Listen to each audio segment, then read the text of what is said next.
Hi guys, I'm the Impaired Grappler and welcome to my podcast. Today we have a very special guest. It's Nick Patterson. You may have seen a viral video from over a year ago now about the lockdowns and the police trying to uh, enter the MMA gym. And it was a title MMA gym versus Vic Pol, I think. Yeah, and he's been doing a lot of work the last year or so, and yeah, it's Nick Patterson. How are you, Nick?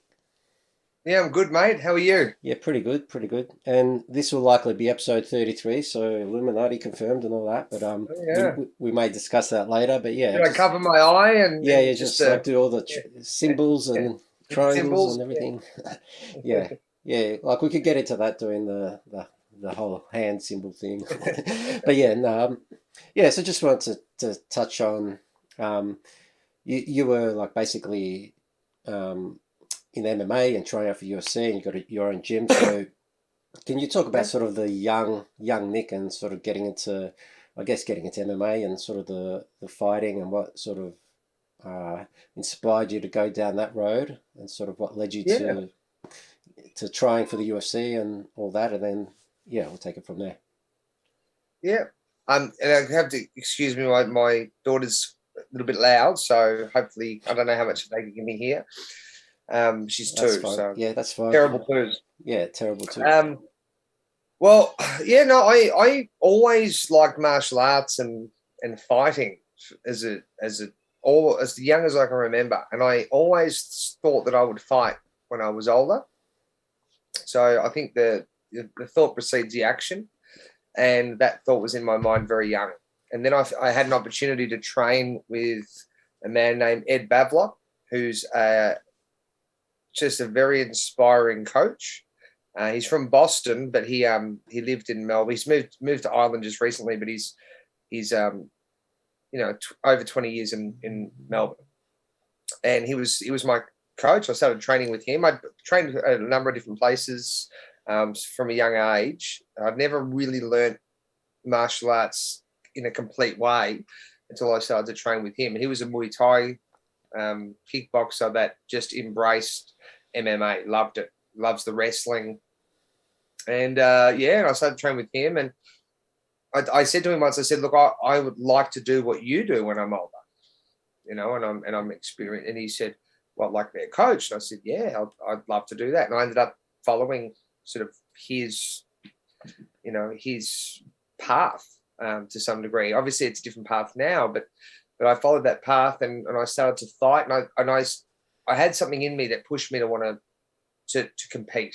I really wanted to compete, and it was, I think, I don't know my father, and I think a lot of young men that don't know their dads have like this issue where they have to kind of prove that they're a man, right? Mm. It's like this, I don't know what it is, but it definitely was there. So I found that fighting was a way out of the mundane. If I can make a living out of that sport, then I can find a way out of doing something mundane. I don't want to work in a factory and just spend my life doing something that I hate that's mediocre. Now, I'm not putting anyone down if they do that, because you often can make a lot more money doing things like that, but I just didn't want to do that. So it was a way out. So I went all in, started fighting, and I was pretty good at it because I believed I could accomplish, because it's about the belief. You've got to believe. That's where the heart comes from. And yeah, and then I fought some pretty big fights, like against some pretty tough opponents. I fought Dan Hooker, in a title fight. It was my first ever lightweight fight. I cut weight to lightweight. I really struggled with it because I'm a type 1 diabetic. I was told medically I shouldn't be doing that, but I would do it anyway. I'd make the big weight cut.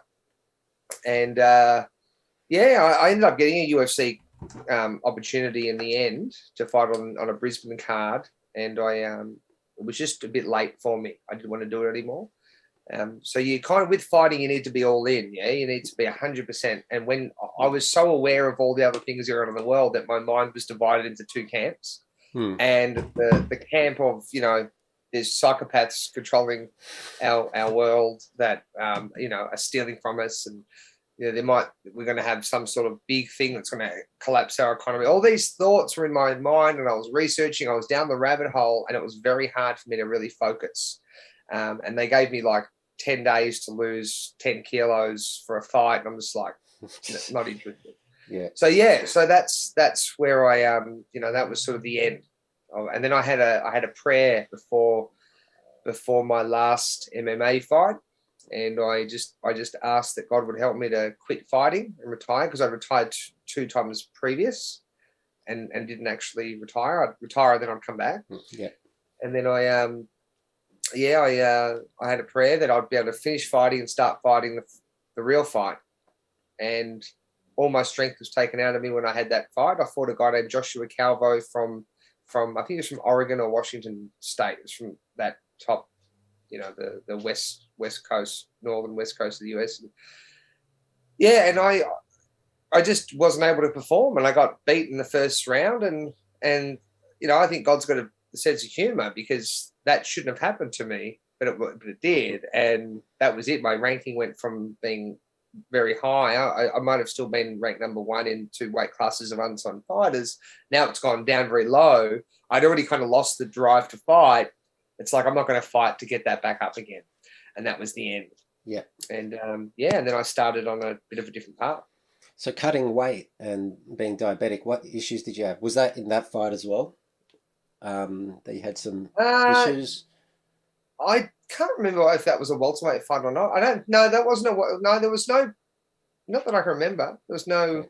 I just went to fight this guy, and I just wasn't on at all. It was like, Okay. my strength was taken away. Mm. Yeah. Yeah, good. A message from on high, I guess.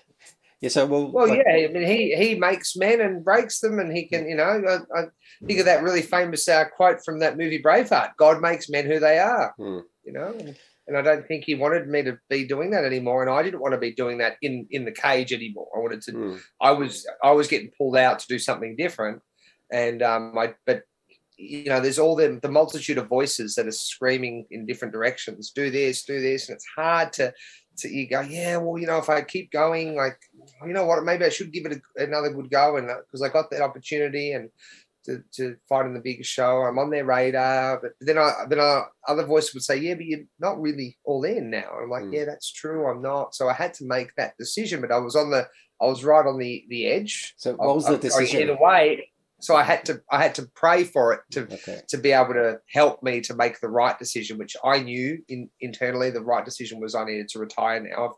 I had 3 children at that stage. I've got 4 now, married.